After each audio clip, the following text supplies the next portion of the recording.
On this opportunity, we'll see the FANUC CNC Alarms app, which is available in Android and Apple Store. You will see the links on the description below. And this is a must to have on your toolbox in order to troubleshoot CNC, or let me show you here in list. You can select CNC, power mate, laser, robot drill, drive, miscellaneous, etc. So let's suppose you would like to have or see CNC alarms.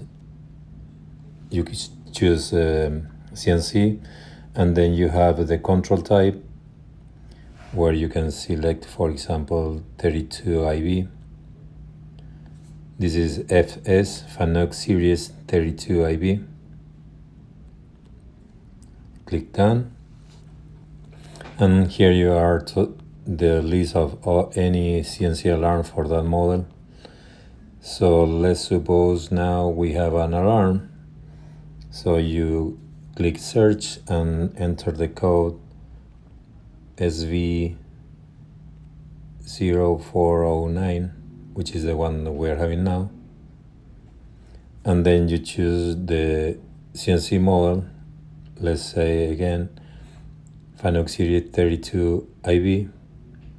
And this is the help. You can share either a screenshot or using the share icon as you do with any other information on the smartphone. Okay, thank you.